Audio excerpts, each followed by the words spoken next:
Alright you guys, welcome to another video lesson from ICU Advantage.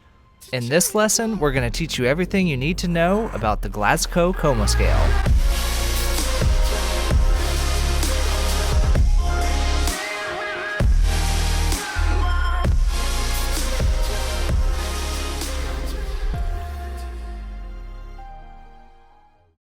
Alright you guys, welcome back.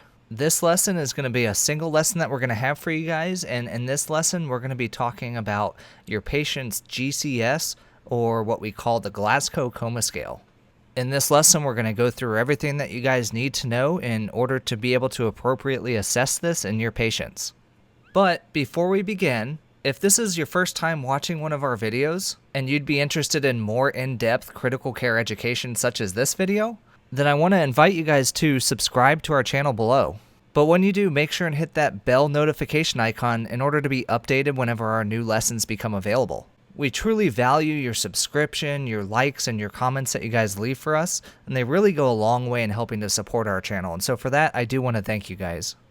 And for those of you who don't know me, my name is Eddie Watson, and I'm going to be presenting this lesson for you today. So with that out of the way, let's go ahead and jump in and start to really talk about what exactly is GCS? Alright, so GCS, it stands for Glasgow Coma Scale. And I do want to start you off with a quick little bit of background on this. So the Glasgow Coma Scale was initially published by these two guys right here in 1974. The one on the left is Graham Teasdale, and the one on the right is Brian Jennett. Now both of these guys were professors of neurosurgery at the University of Glasgow. And so what these two guys were trying to do was develop a scale in which we could assess a person's level of consciousness, particularly following a head injury. So they did a lot of work and a lot of studies between different units within the institution that they worked at. And eventually by 1974, they had worked out this scale that would assess a person's level of consciousness. Now, while it was initially designed to assess this level of consciousness in patients who have had head injuries, what's really interesting is that over time, it has evolved into probably one of the most widely recognized scales for assessing a patient's level of consciousness. And this is not just in head injuries, but in almost all acute medical and trauma patients. And so really what it was that this scale did is it provided a standardized approach to assessing and documenting a person's level of consciousness.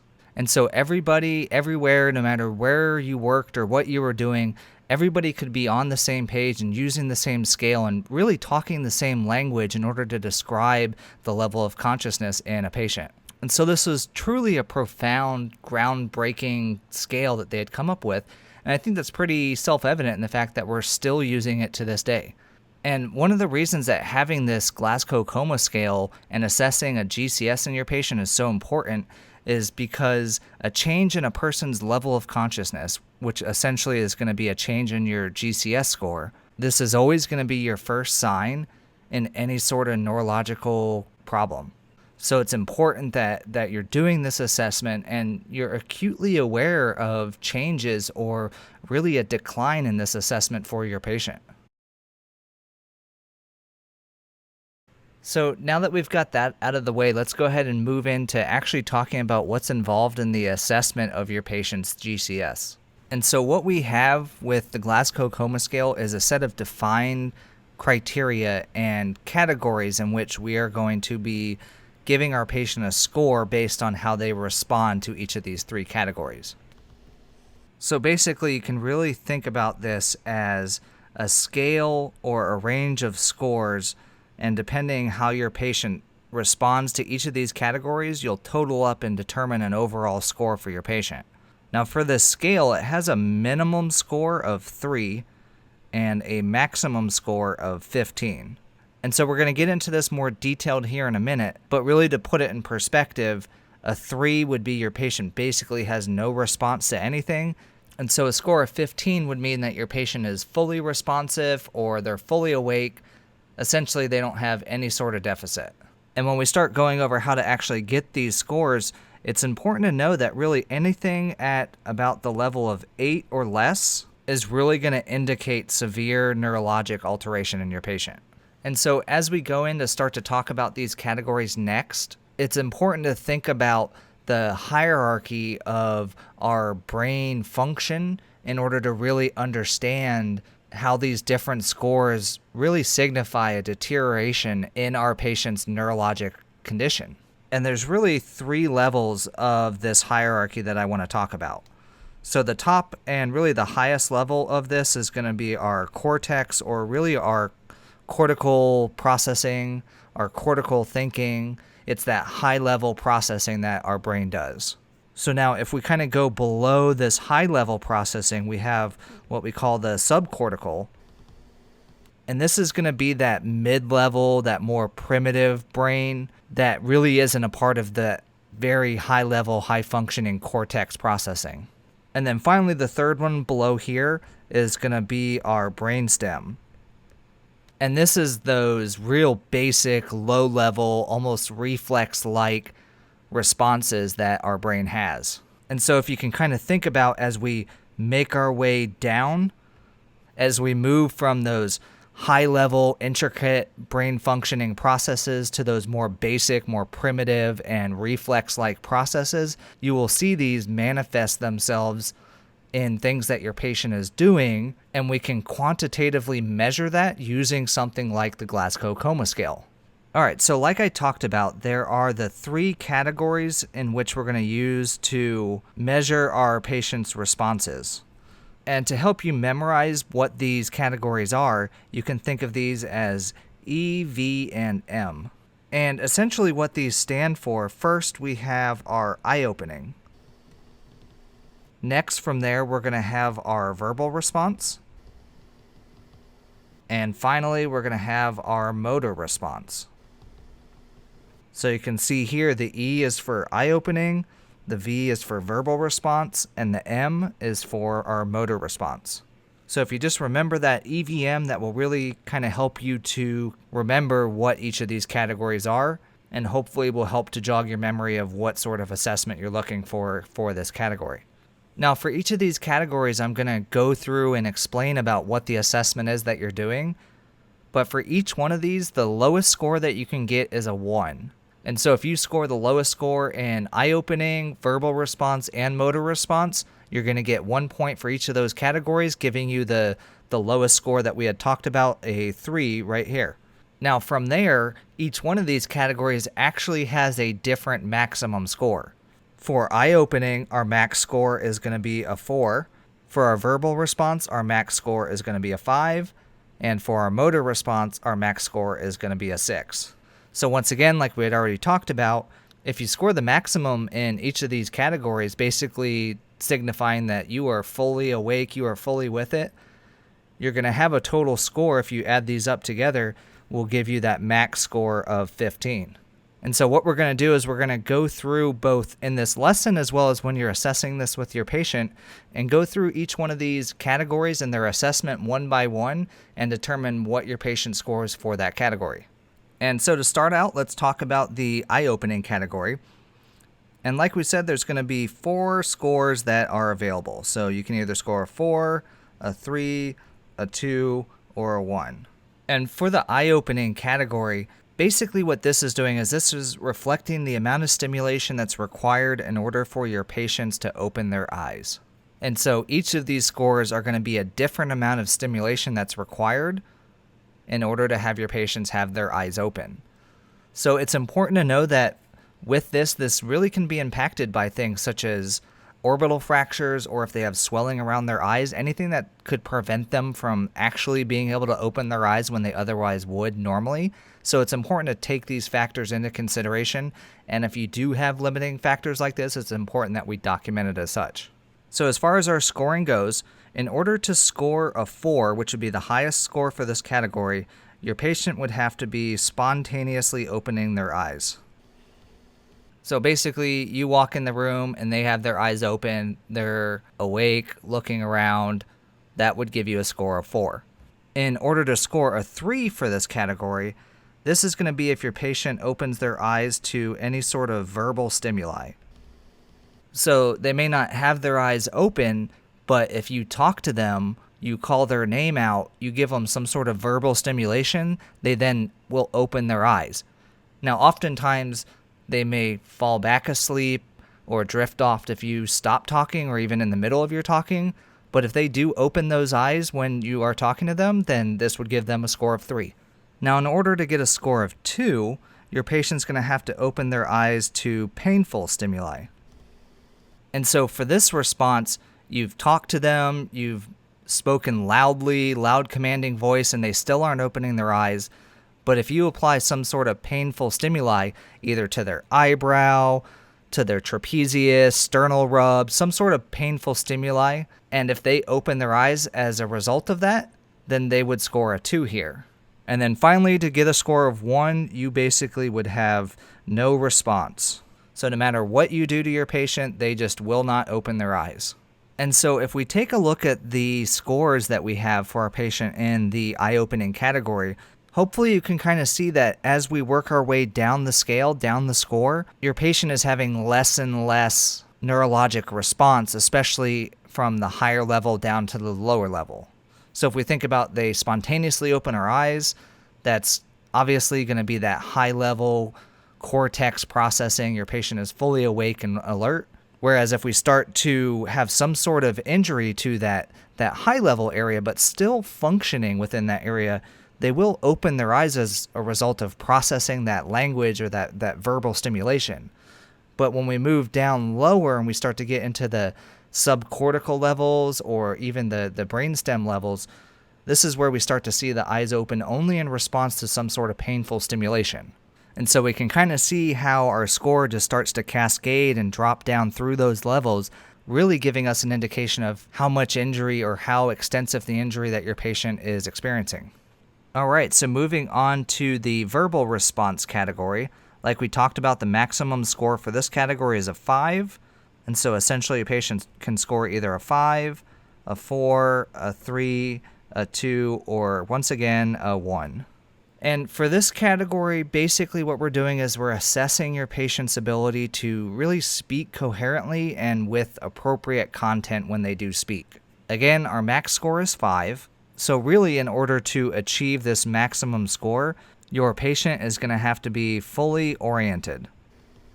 So typically those are the alert and orientation questions that we're going to ask them. Tell us your name, tell us where you are, tell us the date or what year it is. And if your patient is able to appropriately answer those, then you would score them a 5 for this category. Now, moving down from there, if your patient is still responding to you though, but just not getting all these orientation questions correct, like perhaps they don't know what year it is or they don't know where they are, and they can't fully get all of those orientation questions, then we would score them a 4 for this category, which is what we would call confused.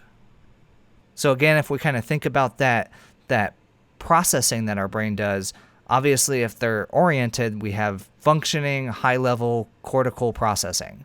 Now, if they're confused, we definitely have some sort of injury or impact to this area, but we're definitely still dealing with a cortical response. So they're able to take your question, they're able to process that language, and then give you some sort of appropriate answer, although it just may not be right. So we're still functioning within that cortex. Now, in order for your patient to score a 3, but what would be happening is you'd be asking your patient questions, and they would be responding with inappropriate words. Or you don't even necessarily have to be asking them questions, but if they're just not responding with words that make sense in the context of whatever's going on, they would be scoring a 3 for this category. So an example of this is if they're reaching out and they're wanting their glass of water, let's say, and they call it baseball, that clearly would be an inappropriate word for this context. And here again, if we look at that hierarchy, we can see we're still functioning within that cortex, that cortical response. We still have processing of words both in and out. It's just we certainly have a deficiency or injury to this area, and we are definitely not functioning at our normal level.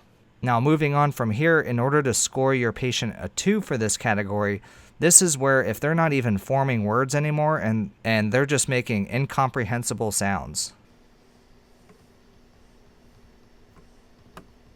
So this is essentially where your patient is moaning, they're groaning, they're making any other sounds that just aren't words.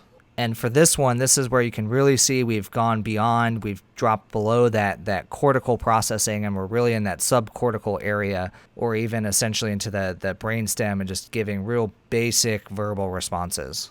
And then finally, once again, for this category, in order to score a 1, your patient would essentially be doing nothing. They would not be making any sort of noises or verbal responses whatsoever. All right, and moving on to the last category here, this is going to be our motor response category. And like we talked about, the maximum score that we can get for this category is a 6. So essentially, you can be scoring your patient either a 6, a 5, a 4, a 3, a 2, or once again, a 1. Now, the motor response is oftentimes the most difficult of these responses for us to check. Oftentimes, you're going to need to check this response on multiple limbs, but if you're getting different scores for different limbs, you're always going to use the highest score that you get. And so to score a 6 in the motor response category, your patient would basically have to be following commands. So if you ask them to do something and they do it, they score a 6. If you ask them to stick out their tongue, show you 2 fingers, wiggle their toes, anything that you ask of them, if they perform that command, you would score them a 6 for this category. Once again, if we think about it, this is going to be that high-level cortex processing. Clearly, they're processing what you're asking them and then providing a motor response in response to what that question was. The next score, in order to score a 5, this is going to be what we call where your patient is localizing to pain.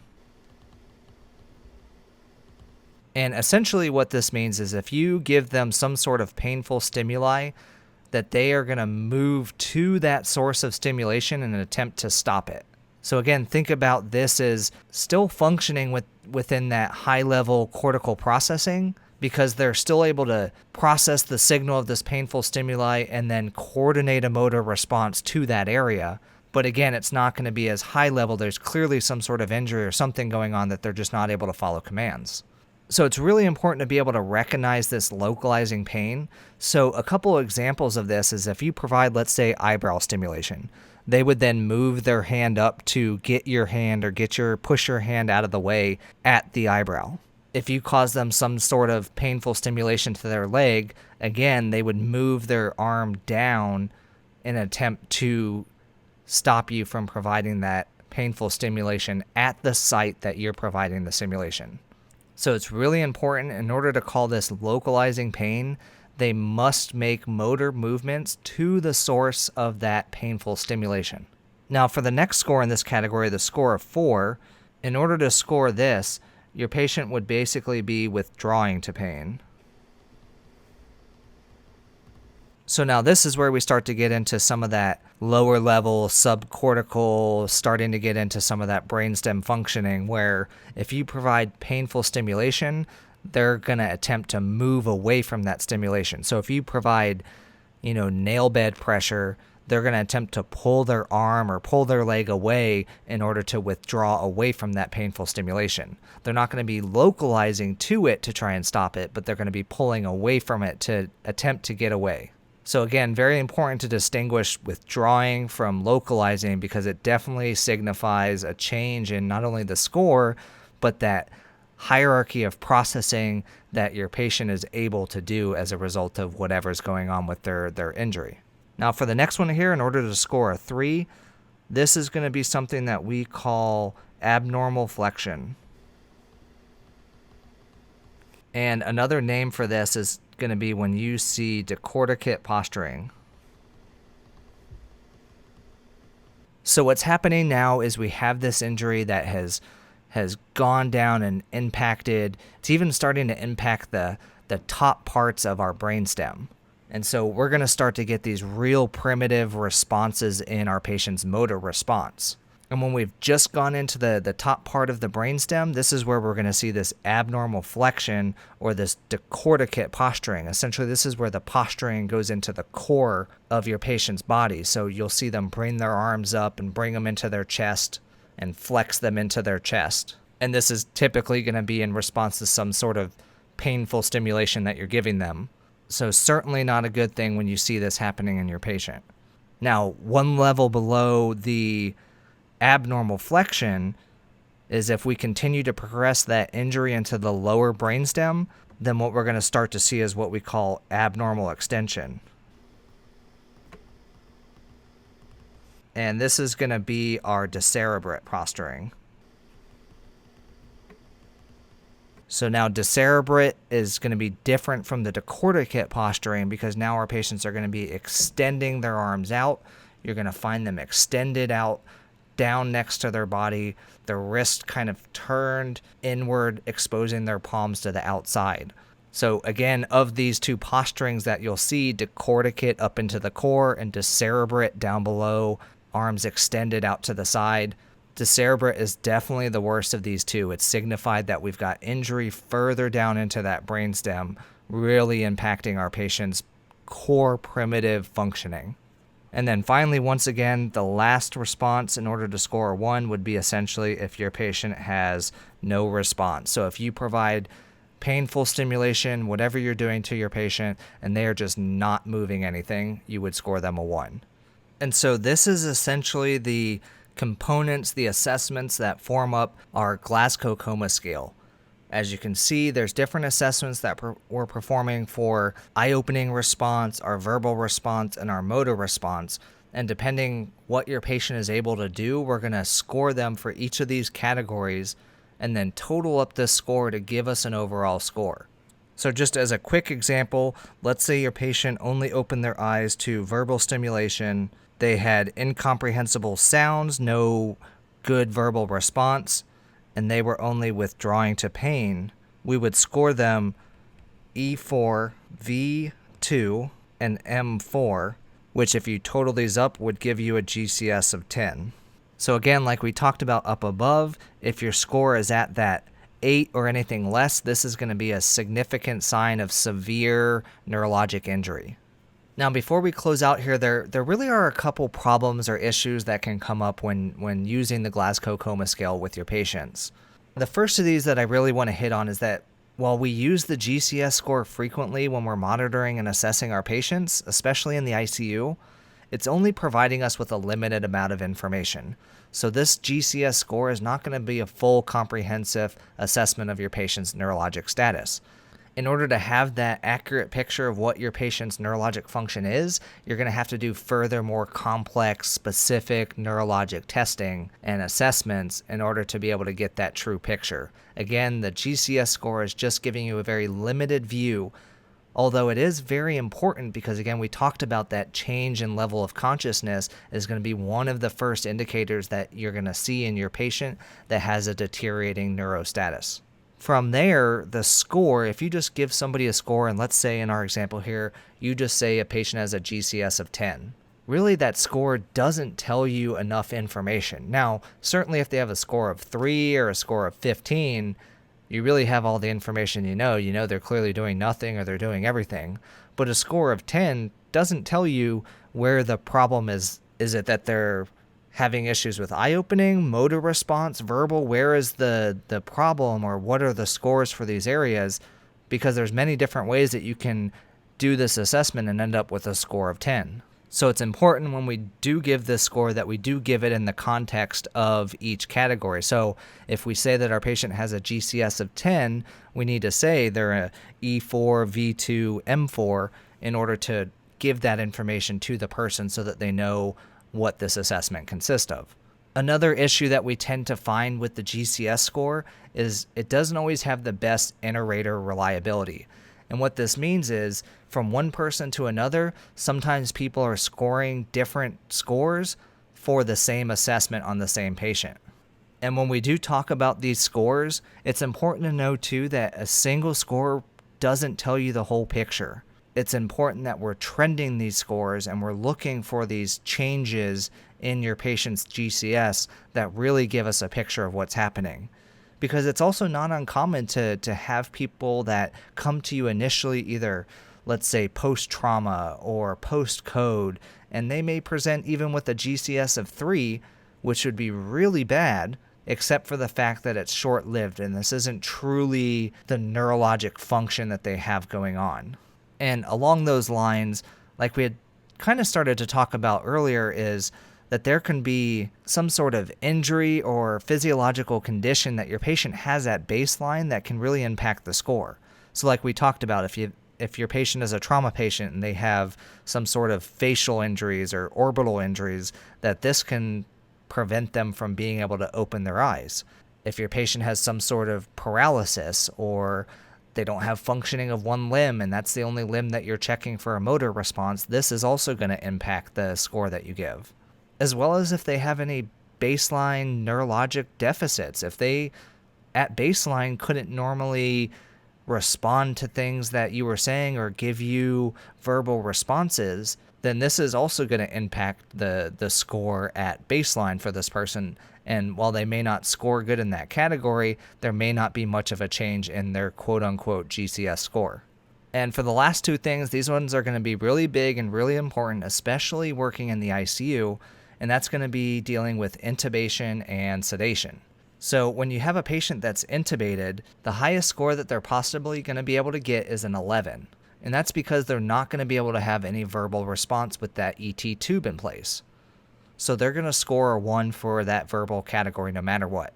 And even if we score their eyes spontaneously opening and they're following commands, that only gets us another 10 points, giving us a grand total of 11. Now, typically we'll denote this when we're giving our GCS score, and we'll say that our patient is an 11T, and this means that our patient is intubated, and therefore the score is being impacted by the fact that we can't assess this part of the GCS. Now, along with that, oftentimes you're going to have your patients who are sedated or on pain medicine or things that are going to impact the score that they're going to be able to provide you. If they're deeply sedated, your patient's going to score really low on the Glasgow Coma Scale. So it's going to be important that you're assessing this during those sedation vacations. And you don't necessarily have to turn the sedation off. If you're able to do an assessment and get them to spontaneously open their eyes and follow commands without having the sedation all the way off, we know that we can score them a maximum 11T at this point. But if you're not scoring that max score, in order to truly say that the score that you're getting in your assessment is what your patient is doing, you're going to have had that sedation medication off for an extended amount of time in order to truly say that this is what's happening with the patient. All right, so we covered a lot of information in regards to the Glasgow Coma Scale here. I really hope that you guys were able to understand some of the assessments that are going on with this, as well as why they're important for your patient. Why is it important that we're evaluating this GCS in them, as well as ensuring that we're doing the proper assessment for each of these categories? It's absolutely vital that we're having this consistency and appropriate assessment, and that we're continuing to follow and trend these assessments in our patients, because again, I can't stress this enough, that first change that you're going to see if your patient is starting to deteriorate is going to be a decrease in your GCS, a decrease in your patient's level of consciousness. All right, and so with that said, once again, I truly want to thank you guys for watching the video here. I truly hope that you guys found this information useful. If you did, please go down below and subscribe to our channel and leave us a like. It really goes a long way to help us out here. Along with this video, feel free to check out some of our other past videos, including one that we have on the proper order of draw when drawing blood for your patient, as well as our most recent series that we did covering EKG and ECG rhythm interpretation. As always, I want to thank you guys so much for watching, and you guys have a wonderful day.